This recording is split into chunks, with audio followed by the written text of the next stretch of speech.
Bueno, Juan Oscar, muchas gracias por tu exposición, muy importante todo esto que nos cuentas de la articulación de los planes de ordenamiento territorial con la normatividad de patrimonio ambiental del país y de los territorios y de cómo los días podemos interactuar con estas normas para ahondar nuestro trabajo de investigación, gestión y protección del patrimonio. Vamos entonces a darle paso a algunas de las personas que nos acompañan esta noche, que están levantando la mano y quieren intervenir. Entonces, vamos a arrancar con Ángela Patricia Arismendi. Ángela, te escuchamos. Ay, muchas gracias, excelente exposición, se aprende demasiado sobre la normatividad. Muchas gracias, de verdad, estoy admirada por esta exposición maravillosa.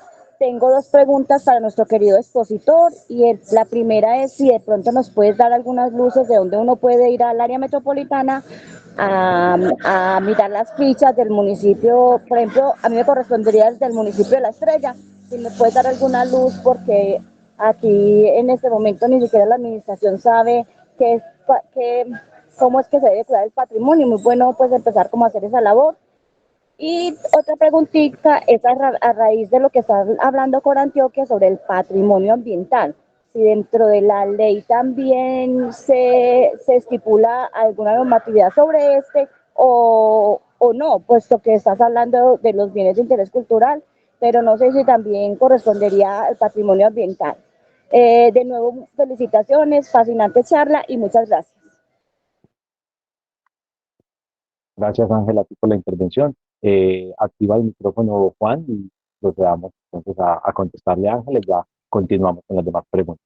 Gracias. Bueno, primero agradecer a Ángela y a los colegas que me permitieron compartir esta exposición. Yo tengo un artículo que publicaron en un diario local sobre el tema de los bienes de interés cultural y el tema también como del descuido institucional, que yo llamo descuido institucional, pues en términos de que no se hizo un estudio, una investigación juiciosa por parte de las administraciones durante estos últimos 20 años en el término de identificar cuáles fueron los bienes que se incorporaron a los planes de ordenamiento y esto lo que implica también para los municipios, implica esas obligaciones y ese deber de proteger y salvaguardar el patrimonio, no solamente pues a la administración, también a la comunidad y la ciudadanía en general que tiene que estar enterada de esto y empoderada de estos asuntos.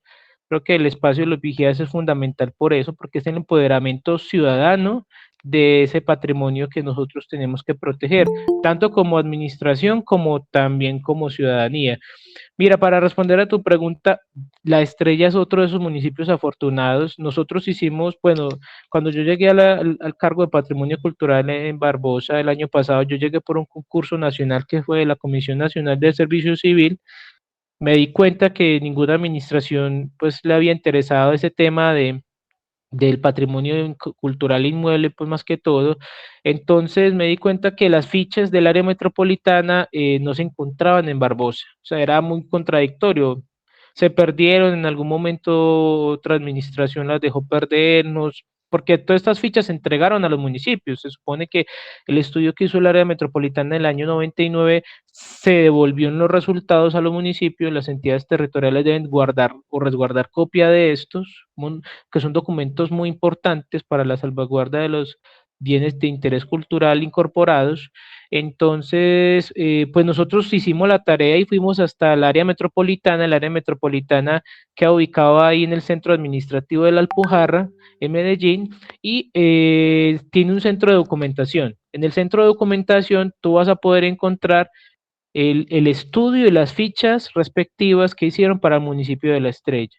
Lo mismo aplica para Sabaneta, para Envigado, para Medellín, para Itagüí, para Bello, para Copacabana, para Girardota, todos los municipios del Valle Aburrá tienen este estudio, porque fue un estudio que patrocinó el Banco Mundial en el año 99.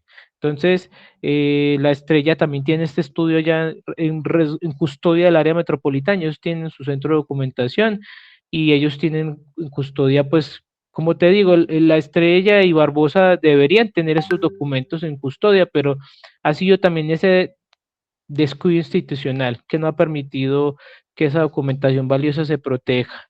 Lo segundo es el tema del patrimonio natural. o el tema que llamamos la naturaleza como también parte del patrimonio. Y bueno, esto es un asunto que ha sido más bien complejo desde la normativa porque la ley 1185 como tal no establece pues muy bien esa categoría de patrimonio natural.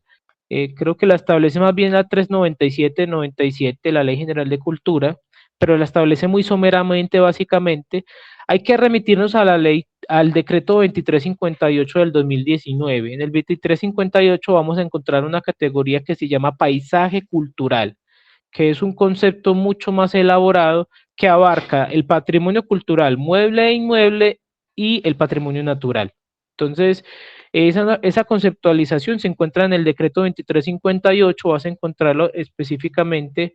Yo todo puedo compartir también en el grupo del decreto 2358, les puedo indicar también cuál es el artículo que pueden encontrar esa noción de patrimonio cultural, paisaje cultural, que es la denominación que se aprobó para hablar de esa combinación entre el patrimonio natural y el patrimonio cultural, material e inmaterial. O sea, es un asunto que se está construyendo, inclusive se construyó en unas mesas de concertación hace varios años, desde el 2008 se empezó a construir esa noción de patrimonio, del paisaje cultural, pero ahorita en el 2019 pues se dio se ratificó esa categoría y se empezó a hablar de, bueno, ¿qué vamos a hacer con esa conexión que existe entre esos bienes inmuebles, muebles, pero también de la naturaleza, por ejemplo?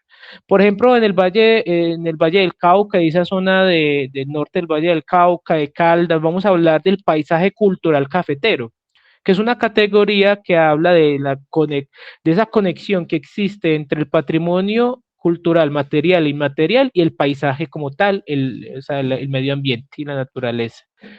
Entonces es como lo que puedo responder por el momento. Vale, muchas gracias, Juan Oscar. Vamos en este momento a darle paso al compañero Ernesto Carvajal desde acá, Ciudad Meta. Adelante, Ernesto. Gracias. Con mucho gusto, Ángela, sí. Sí, Ernesto, adelante, sí. Sí, sí. Muchas gracias por la ilustración del proceso que se ha estado adelantando. En esa parte me crean muchos interrogantes en cuanto a que mm, aquí en Acacias tenemos algunas situaciones que no hemos podido lograr con el plan de ordenamiento territorial, con el POT. Y es que no hemos podido formularlo y está desactualizado. La cuestión del plan de acá es que se volvió una cuestión muy política o politiquera de los concejales y Claro. del alcalde, y ahí se han jugado dentro de muchas cosas, nada que ver lo de patrimonio. Entonces he estado estático porque Acacias ha crecido y se ha desbordado mucho en las que son veredas, entonces se han creado nuevos barrios, nuevos condominios, y ahí hay muchos poderes al lado donde también entra a jugar por Macarena, que es la Corporación Ambiental, y no ha dejado aprobar ese plan. Nosotros lo tenemos, ya han pasado, pasó otra administración, o sea, ya administración y media ha pasado dentro del estudio de ese plan y según lo que me dijeron los concejales hace poco que estuvimos, nada que se logra. En Acacía se hizo lo que es el inventario patrimonial en Ujú, 2018-2019. Con el ministerio logramos más o menos unas 15, 16 eh, bienes, bueno, ujú. inmuebles e inmuebles. El cuento es los inmuebles en este caso. Y pero se quedó ahí. Hemos hecho otras instancias, pero hemos tenido muchas dificultades. Muchos conocieron las dificultades que tuvimos también con la iglesia Nuestra Señora del Carmen, que fue construida por Giovanni Buscaglioni, fue el diseñador que Ujú. ha tenido muchos monumentos. Pero el curita hizo lo que quiso y eso que pues, con toda la defensa que hicimos nosotros, pero como no está declarada, ni siquiera la planeación hizo llevó eso a registro. Entonces, estamos maniatados y pues hemos solicitado y no sé qué alternativas tenemos, si la parte directamente de la alcaldía como administración, que tú lo decías. Ahora, muchos nos preguntaban dentro del proceso qué beneficios tributarios o demás puedan tener esos bienes y si se han podido lograr dentro de tu experiencia allá en Antioquia. Eso era más que todo como una consulta y de pronto unas preguntas directas. Muchas gracias.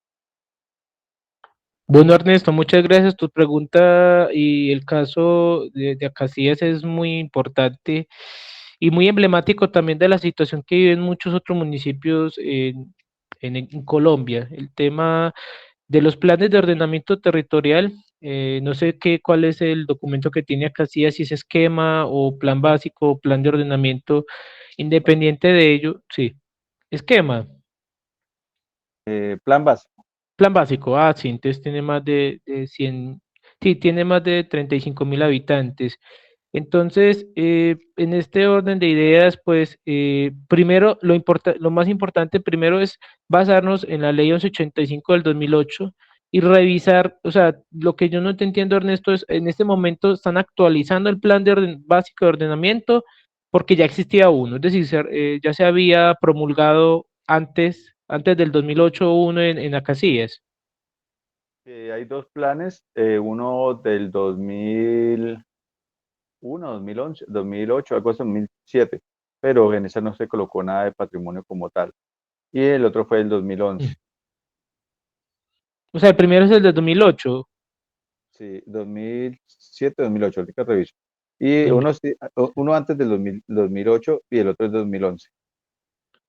Hay que mirar bien ese antes del 2008 y identificar muy bien qué fue lo que colocaron como patrimonio cultural, o en ese caso no se llamaba patrimonio arquitectónico o urbanístico del municipio, para cotejarlo con la ley 285, identificar si se incorporó antes, porque bueno, hay un asunto que también se puede demandar desde la comunidad, y es decir, como el patrimonio figura como el segundo determinante, pues en el orden de la jerarquía jurídica, o sea, es el segundo determinante de un plan básico de ordenamiento territorial.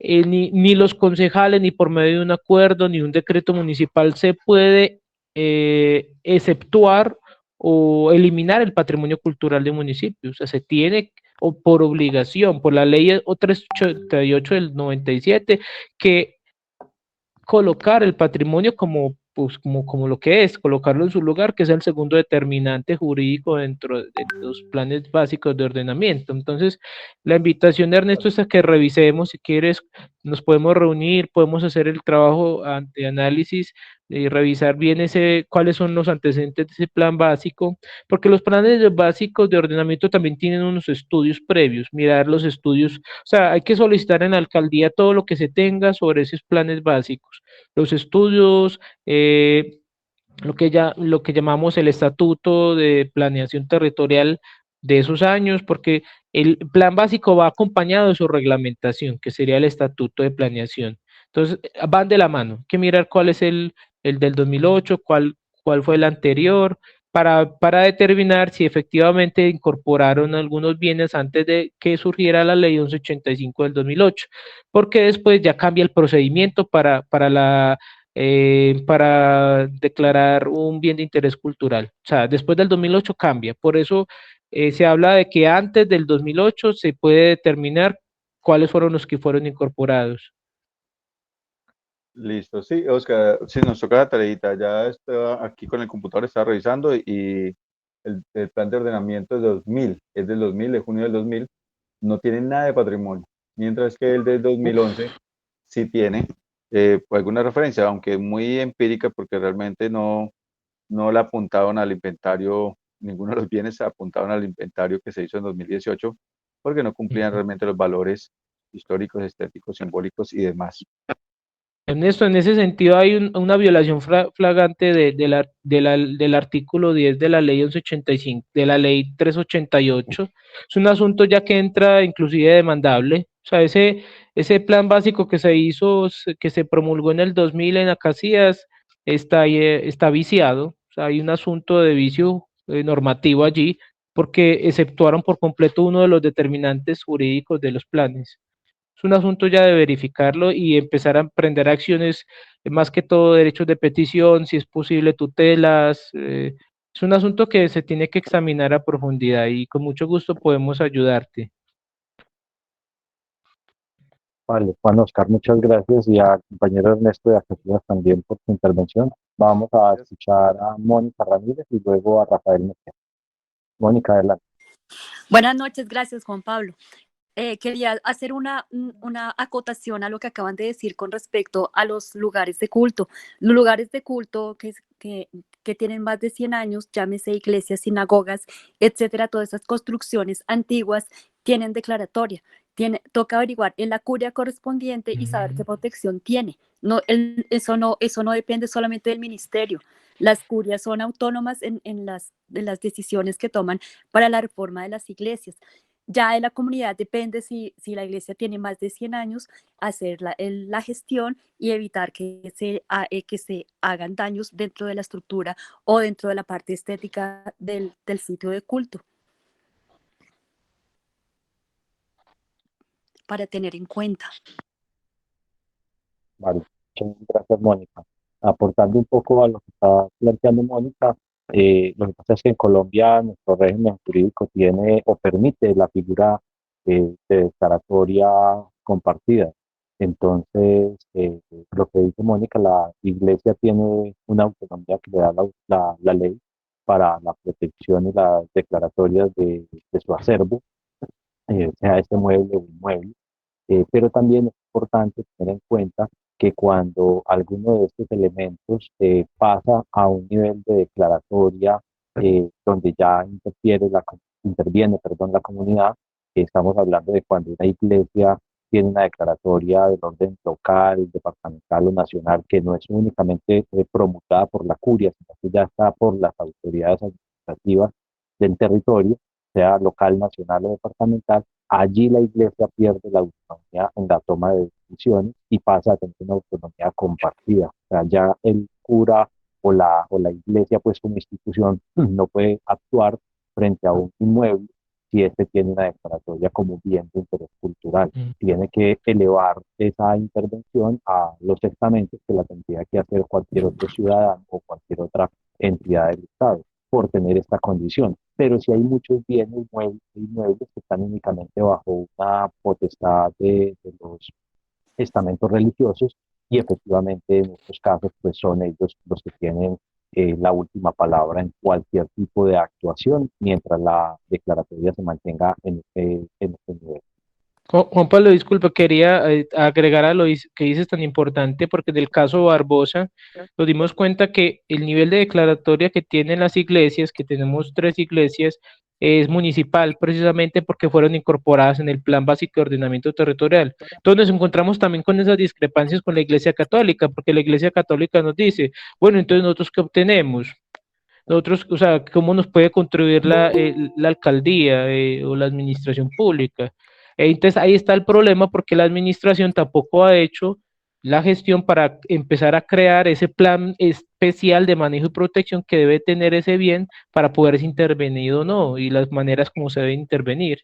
Es un asunto muy complicado cuando hablamos del patrimonio declarado compartido, en este caso con la Iglesia Católica.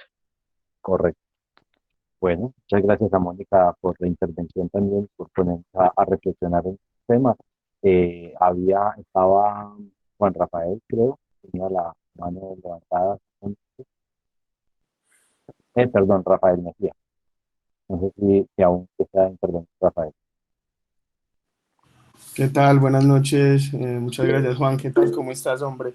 Aquí estaba escuchando atentamente pues lo que nos contabas. Felicitarte primero por el trabajo que han hecho, hermano, en Barbosa, tan tremendo.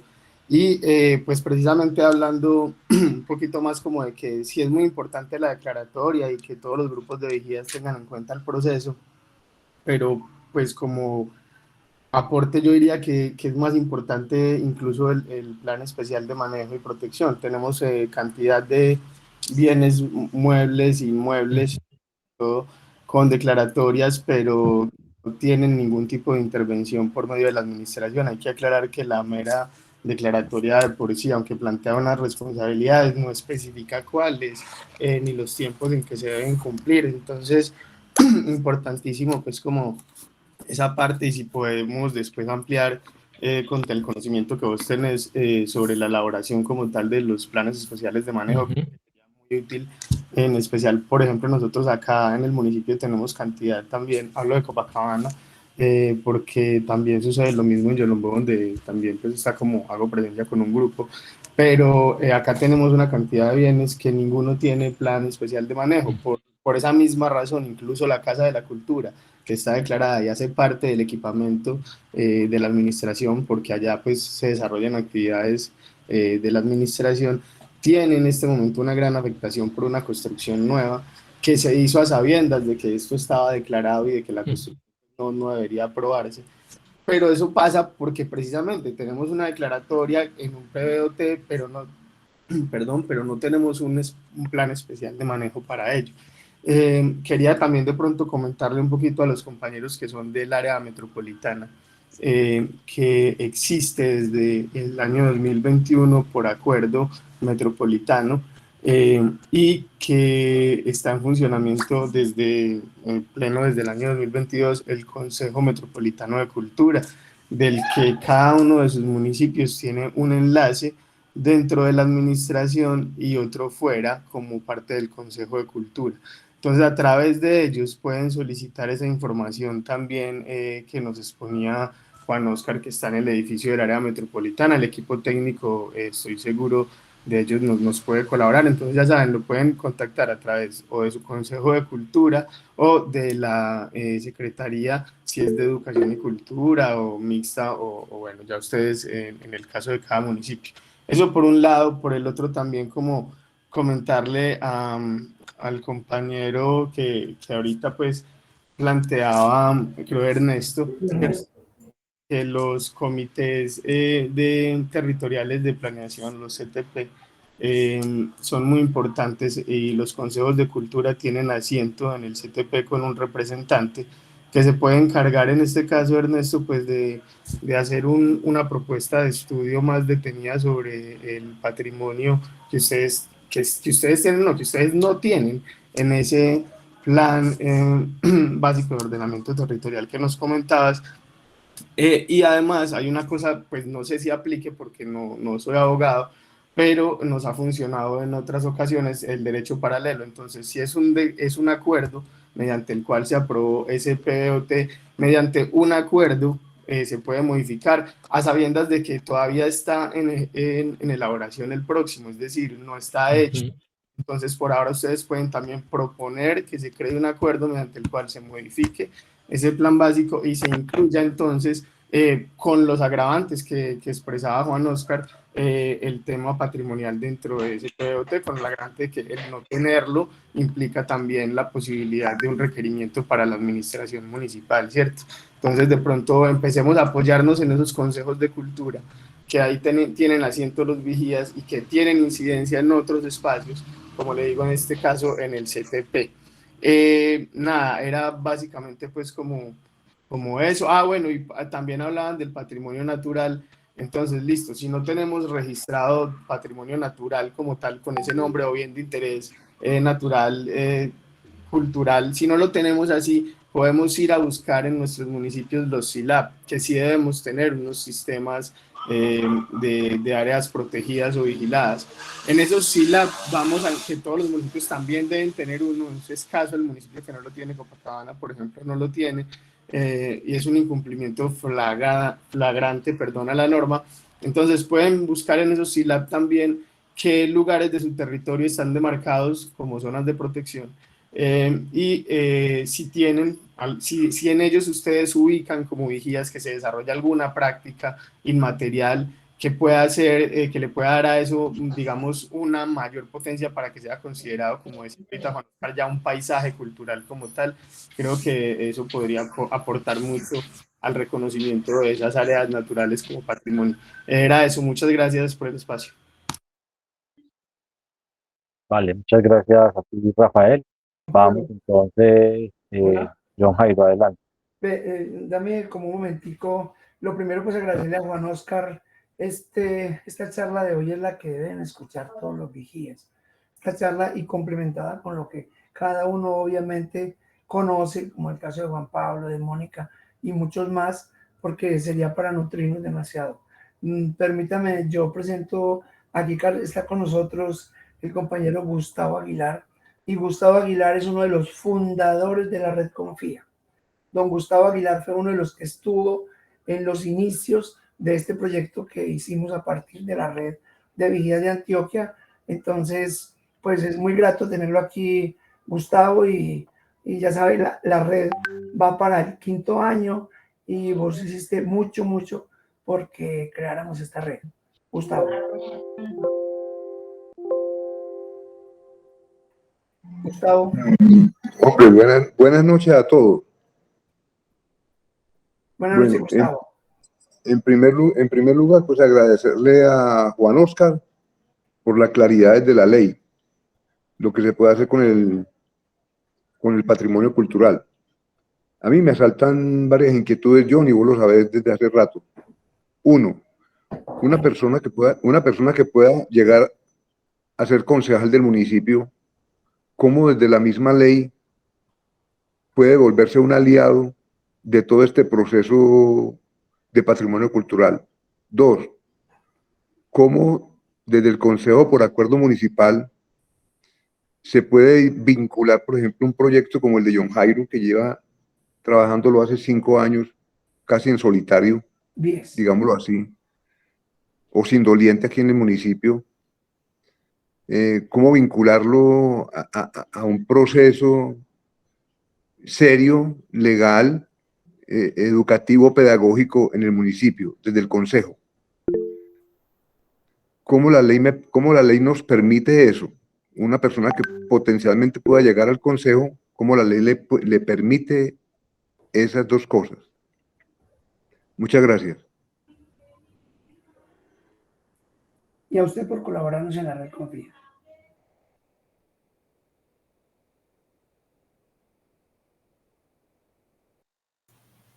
Juan, yo creo que la pregunta va dirigida a vos. Ah, bueno. Bueno, entonces, la pregunta de... Sí, me disculpa, don Gustavo, ¿me repite? Sí, Juan, la primera inquietud que me asalta es, por ejemplo, una persona que pueda llegar potencialmente al Consejo Municipal de La Estrella, desde la ley puede volverse un aliado importante de todo esto que acabaste de explicar. Ujú. Y lo segundo es cómo, por ejemplo, también desde el Consejo, por acuerdo municipal, vincular un proyecto como el que viene trabajando John Jairo hace 5 años, desde el punto de vista, digamos, legal, desde el punto de vista pedagógico en los colegios, en las escuelas, y desde el punto de vista académico. Bueno, es una Eso es. pregunta, gracias, don Gustavo. Pues yo creo que, bueno, partimos del principio, el Consejo Municipal es la instancia, de las instancias más importantes de gobierno a nivel municipal. Es la vez, hace la vez pues del el equipo, el cuerpo legislativo de la entidad territorial, y es muy importante pues que el consejo y que los vigilantes del patrimonio tengan también esa conexión con el consejo, precisamente porque es a partir del consejo que se pueden establecer esa protección de los grupos, por ejemplo, por medio de brindarles el apoyo desde la institucionalidad. O sea, los grupos de vigilancia del patrimonio son independientes de la institucionalidad, o inclusive pueden estar apoyados en la institucionalidad también, pero en este caso, por ejemplo, los municipios tienen un rol, pues en el caso de los planes municipales de cultura, yo creo que vamos a remitirnos a los planes municipales de cultura, porque es en el plan municipal de cultura que se constituye en la hoja de ruta, y esos planes de municipales de cultura se constituyen también por medio de decretos o acuerdos municipales, por ejemplo, como política pública del municipio. Entonces, en el caso de Barbosa se estableció política pública, y una de esas políticas públicas, uno de los ejes de la política pública de cultura y patrimonio es el tema del patrimonio cultural y el tema de cómo el patrimonio cultural debe estar soportado en la ciudadanía a partir de los vigías del patrimonio. Entonces yo creo que los consejos municipales tienen un rol muy importante allí por medio de la promulgación y la construcción de lo que llamamos los planes municipales, la ratificación de los planes municipales de cultura por medio de las políticas públicas.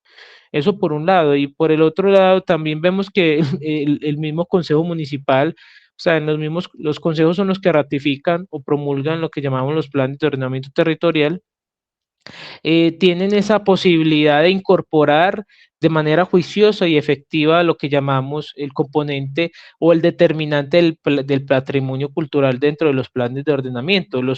El Consejo Municipal es el que tiene esa capacidad de hacerlo y ahí los concejales juegan un rol determinante también en la protección del mismo plan del patrimonio cultural de los municipios.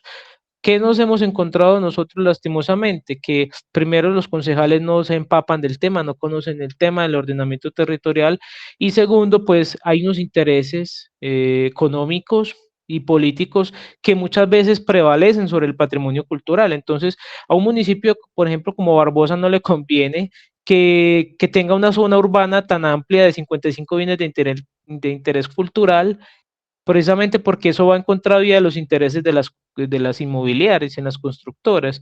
Muchas veces las constructoras y las inmobiliarias son los que montan a los concejales. Entonces ahí hay una dicotomía muy complicada también dentro del mismo consejo, los consejos municipales, pero ellos tienen todas las herramientas para proteger tanto a los vigías como al patrimonio cultural dentro de los planes de ordenamiento.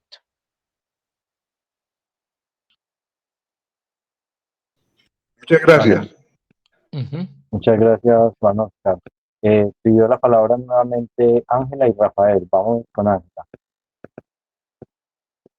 Muchas gracias. Oh, qué responsabilidad tan grande nos has puesto, Juan, a nosotros, los que quisiéramos en este momento ser elegidos como concejales del municipio de La Estrella. Desafortunadamente, ahorita estabas hablando algo del CPT y en el municipio de La Estrella es una figura que está de adorno, pues que no les hacen caso. Esta figura CPT inclusive desaprobó el PBOT y no pasó nada. El Consejo de Cultura, yo estuve hace 8 años y es en este momento inoperante. Entonces, nos dejas una tarea muy grande a los nuevos al Consejo, que ojalá lleguemos Gustavo y yo, a ver si podemos hacer algo, porque de verdad que es una responsabilidad que dentro del municipio de La Estrella es desconocimiento, tanto de los bienes de interés cultural, del patrimonio ambiental, donde tenemos 2 áreas protegidas, que es el Romeral y Miraflores, y no haya SILAP, no haya un sendero, que se pretende hacer un turismo que no es sostenible porque no se cuida y no hay senderos, no hay una ruta, entonces nos dejas en nuestros hombros una parte muy importante para ser a nosotros los futuros concejales del municipio de La Estrella. Gracias. Gracias a ti, Ángela. Y bueno, el tema de SILAB lo compartió Rafael y yo creo que es un tema que podríamos trabajar también en otra sesión, porque pues hay varios asuntos y yo creo que nosotros tenemos que actualizarnos también dentro de la normativa, porque el decreto 2358 casi nadie lo trabaja. Y es un decreto fundamental para la protección tanto de los planes especiales de manejo y protección, porque ahí está identificado cómo y cuál es la estructura de esos planes con base en esos bienes de interés cultural que poseen los municipios. Y el tema del paisaje cultural es otro aspecto que es muy poco trabajado por nosotros y que deberíamos profundizar más adelante también. Vale, gracias Juan y Ángela por la intervención. Gracias. Vamos con, Rafael acaba de bajar la mano y vamos con Héctor que no ha participado. Héctor, adelante. Qué pena, bajé la mano para poder hablar.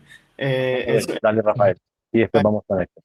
Te quería preguntar, Juan, a vos y a los otros compañeros que hacen parte de los grupos de vigía si tienen conocimiento y si postularon efectivamente a los que son de Antioquia los 2 bienes muebles o inmuebles que solicitó el Instituto de Cultura a las alcaldías para tenerlos en la lista de bienes indicativos a nivel departamental de bienes de interés cultural. Ese formulario, porque se hizo a través de un formulario de Google Docs, se cerró hace como 15 días aproximadamente. Si, por ejemplo, mira que en tu caso, Juan, que sos de la alcaldía, no, de pronto no tuviste acceso a ese formulario, no lo conociste, me supongo que a los otros grupos de vigías, pues también se les habrá dificultado más. Entonces, la idea sería de pronto, por medio de la red, consultar al Instituto de Cultura si se puede conocer esos bienes que cada municipio postuló, y si hay municipios que se cerró el tiempo y no postularon, pues puedan participar los grupos de vigías en esa postulación de los bienes de interés cultural. Y con respecto a lo que decía Gustavo, qué pena meto un poquito la cuchara, más que lo que pueda hacer un consejero, por ejemplo, perdón, un concejal, por ejemplo, en este caso, para apoyar el proyecto puntual al que te refieres, que es el de John Jairo y que lleva más de 10 años. Entiendo yo que está a punto hasta el 28 de septiembre, se van a realizar los pactos ciudadanos por la cultura. Esos pactos ciudadanos son de carácter vinculante, son organizados por los consejos municipales de cultura, que de pronto no sabemos, en algunos municipios están activos, pero no tenemos conocimiento de quiénes lo conforman o cuándo se reúnen. Entonces es bueno acercarnos pues a las instancias a preguntar eso. Pero el caso es que en esos pactos ciudadanos por la cultura, como los llama esta administración, antes se llamaban acuerdos sociales por la cultura, se construye la base del plan de desarrollo mediante un documento que firman los candidatos a la alcaldía. Estos pactos ciudadanos tienen entonces la posibilidad de convertirse en el plan de desarrollo municipal para el cuatrenio, y pueden esbozar incluso los indicadores que se plantean en cada proyecto. Entonces creo que sería bueno que ustedes desde el Grupo de Guías de la Estrella pues participen en las construcciones de esos pactos ciudadanos por la cultura, que puedan llevar digamos una propuesta con indicadores que beneficie al grupo, pero que también beneficie al municipio y pueda quedar dentro del plan de desarrollo de la próxima administración. Y nada, eso es como el aporte, qué pena. Gracias. Vale, muchas gracias, Rafael. Vamos con Héctor y luego Mónica. Bueno, lo primero es felicitar a Juan Oscar. Estuvo excelente la exposición, agradecerle también, Juan Oscar, por el tiempo y por lo que ha hecho hoy explicándonos toda esta parte de la normativa y de la legalidad cuanto a la protección del patrimonio inmueble. Adicional a eso, y con la avenia de Juan Oscar precisamente, quiero plantear una propuesta. Incluso ya Rafa planteó algo diferente con relación al Consejo Metropolitano de Cultura, pero igual voy a plantear esta propuesta, y es, por ejemplo, el miércoles de la semana entrante, Juan Oscar y yo estábamos pensando en ir precisamente al área metropolitana a buscar el documento puntual de Copacabana, y si alguno más de los vigías del área metropolitana quiere ir con nosotros el miércoles, pues está totalmente invitados todos y podemos ir a hacer el ejercicio en grupo, por una razón muy sencilla. Si estamos hablando acá teoría de leyes, pues pongamos en práctica esas acciones y consigamos la documentación que necesitamos precisamente para defender el patrimonio de nuestros respectivos municipios. Era simplemente plantear esa propuesta. Muchas gracias a Juan Oscar, muchas gracias a todos los asistentes. Vale, muchas gracias, Héctor. Vamos con Mónica y los invito a que vamos cerrando ya, y ya estamos sobre el tiempo. Mónica, adelante. Gracias, Juan Pablo. Una notica que es muy importante: si ustedes necesitan conocer los bienes que están declarados en su territorio, en Antioquia, Cundinamarca, Atlántico, ese listado existe dentro de un menú que está en la página del Ministerio de Cultura. Ustedes lo buscan ahí, lo despliegan y ahí están los bienes que tienen declaratoria, el año en que se hizo la declaratoria, mediante qué decreto, y se necesitan ampliar la información de cada uno de los bienes. Pueden entrar al Ministerio de Cultura, mandar un PQR y en 72 horas tienen toda la información completa de lo que necesitan saber. Esa es la vía más rápida para conseguir la información. Vale, muchas gracias, Mónica. Vale la pena aclarar que esto se refiere a las declaratorias del tallo nacional. O sea, pero en Antioquia se puede averiguar en el Instituto de Cultura y ahí debe estar toda la documentación y deben tener un listado colgado en internet. No lo tienen actualizado. Ay, y se supone que es de los más organizados. Entonces, En otros departamentos la cosa también es complicada, pero el del ministerio sí este es, digamos, el que normalmente es más organizado y de conocimiento amplio de que sí hay una información sobre las declaratorias de los BIC nacionales y que, como dice Ujú. Mónica, esa es la ruta para obtenerla. Pero Y cuando los ya que se tienen trata, planes especiales de manejo y todas estas documentaciones anexas. sí, cuando ya se trata de bits locales, básicamente esto es como una subasta. El que más puje y el que más martillazos dé es el que tiene la razón y al que le van a dar la información, que es lo que nos ha Ok. contado Juan Oscar en la tarde de hoy. Porque la historia que cuenta Juan Oscar es la que ya todos los municipios hemos vivido. Entonces nos olvide que hace poco demolieron la casa consistorial de Caldas, pues todas las casas consistoriales tienen una estructura histórica, arquitectónica y simbólica que sobra explicarla. Entonces, no tiene sentido que la de Caldas no esté declarada y las otras sí, y obviamente sí estaba declarada, y ahí están en esa discusión todavía, aunque la casa ya no existe físicamente, pero sigue conservando su declaratoria. Entonces, bueno, Juan Oscar, creo que te corresponde hacer el cierre para que ya demos por terminada la sesión de hoy. Una última notica. Dale, Mónica. Las declaratorias son importantes, pero también es importante estar vigilando la implementación de la declaratoria. La simple declaratoria no tiene alcance. Correcto. Muchas gracias. Juan, tienes tu micrófono apagado. Gracias.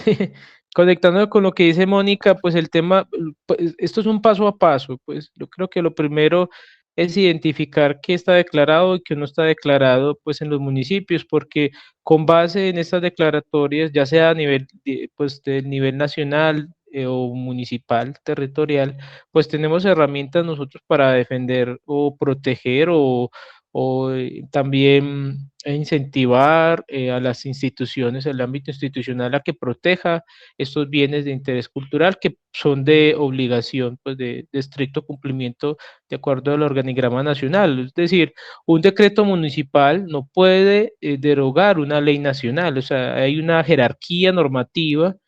Es decir, como ninguna ley o ningún decreto municipal puede ir en contravía de la Constitución Política de Colombia, en contra del artículo 72 que protege el patrimonio cultural de la nación y de los municipios, eh, tenemos las herramientas jurídicas para hacerlo, solo es conocerlas, empezar a interactuar con ellas y efectivamente el Ministerio de Cultura y las instancias departamentales también tienen esa obligación de brindarnos asesoría y apoyo pues en este sentido, aunque se demoran mucho, pero tienen también pues ese sentido desde el servicio al que se tiene que tener desde funcionario público al ciudadano.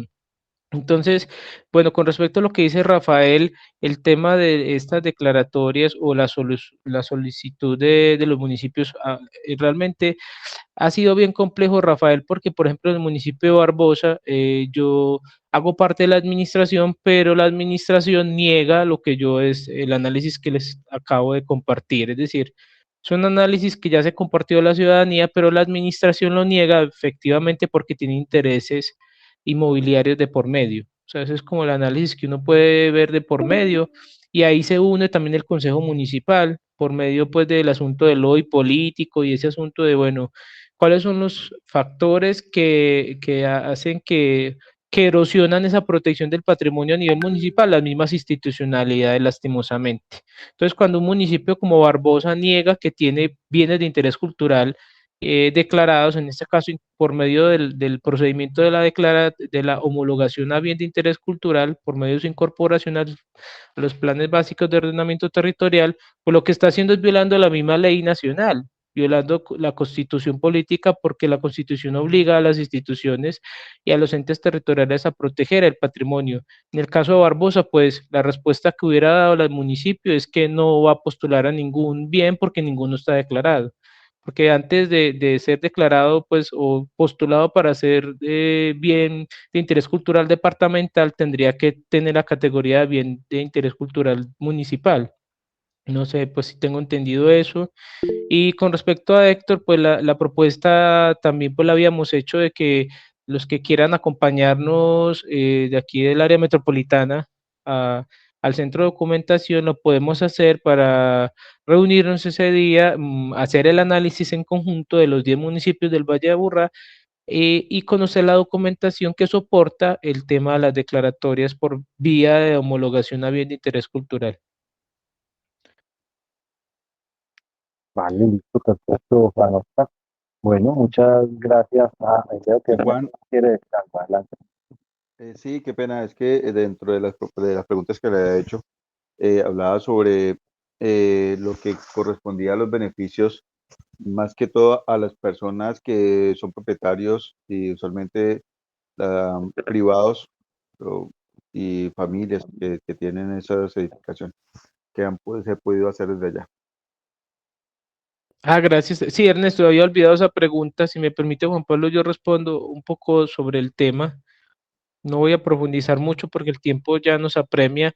Y sí, Ernesto, la ley establece que bueno, hay dos formas, pues digamos dos figuras, una de la plusvalía y la otra figura, esto yo pues me baso en un autor que es Fernando Charria, que es un jurista del patrimonio cultural a nivel nacional. Él tiene un texto sobre el patrimonio cultural en el ámbito jurídico nacional, y él habla pues, y esto lo hace con base en la ley 1185 y en el decreto 2358 del 2019, que habla de la figura de plusvalía y la figura pues de la exención de impuestos catastrales con el fin de que los privados, en este caso, pues los bienes de interés cultural del ámbito municipal, que son del ámbito privado, pues tengan esta exoneración en los impuestos, más que todo en el impuesto predial, para que por medio de esa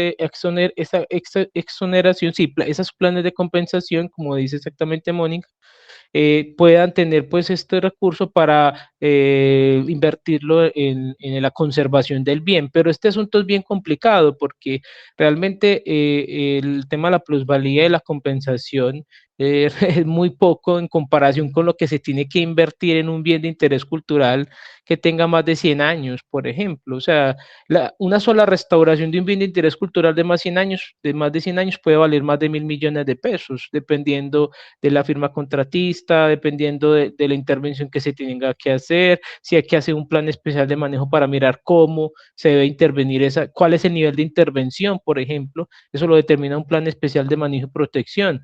Si no hay plan especial de manejo y protección, todo el nivel de intervención sería uno, es decir, conservación integral. Y es bien complejo porque imagínense, un municipio no tiene cómo mantener un bien de interés cultural en el nivel de conservación 1 que exige el decreto 2358. Ahora un privado va a poder invertir en su casa, digamos, todo, o sea, no compensa, es decir, el tema de la plusvalía y la exoneración de sus impuestos prediales no compensa al privado. Es un tema es un vacío, es un limbo jurídico muy complicado, porque la ley no establece más garantías o beneficios para los poseedores de bienes inmuebles patrimoniales. Es bien complejo. Correcto. Ana Lucía Ramírez tiene la mano levantada. Ana Lucía, adelante. Ana Lucía Ramírez es el Restrepo. Hola, ¿cómo están? La marinilla más marinilla de... Ahí estaba escondida. La Marini, pero muy atenta. Y exclusivamente me dejo ver para felicitar a Juan. Maravillosa la temática. Y apoyarte en el tema de que no es Barbosa nomás el que esconde la información. Son muchos municipios y entre ellos donde lastimosamente vivo. La situación es muy apremiante también en nuestro municipio con relación a los bienes de interés cultural y a todo el manejo que se le da. De hecho, Juan Pablo en estos días se dio cuenta cómo fue la situación de un encuentro, un hallazgo que se tuvo en la restauración del parque. Pero definitivamente no tenemos pues tendríamos que empezar a tramitar una querella, una problemática de aquí a Pekín de larga, y no todos tenemos disponibilidad para el trabajo, pues para seguir el trámite y seguir la petición y la reclamación, y no hay mucho conocimiento ni mucho argumento y no hay plata para trabajar tampoco, o sea, son demasiadas cosas. Pero de hecho, pues sí se dejan ahí las dudas y pues digamos como que nos estamos dando cuenta, les dejamos saber que nos estamos dando cuenta de lo que está pasando. Felicitaciones, Juan, y muchas gracias, maravilloso invitado, de verdad. Muchas gracias. Gracias, Elsie, también por tu participación. Y bueno, entonces, esta ha sido la jornada de hoy, el programa Vigías Uniendo Territorios, su versión 52. Muchas gracias a Juan Oscar por tu acompañamiento esta noche con el tema normativo de vigías, planes de ordenamiento territorial, planes de cultura, estamentos de patrimonio. Creo que hemos aprendido mucho y se nos vienen unas tareas bastante importantes en todos los territorios. Entonces, bueno, bienvenidos a todos. Nos vemos en 15 días en este programa Vigías Uniendo Territorios. Feliz noche. Feliz noche, muchas gracias a todos. Y Hasta luego, adelante, gracias. yo creo que tenemos una red departamental muy importante que tenemos que fortalecer.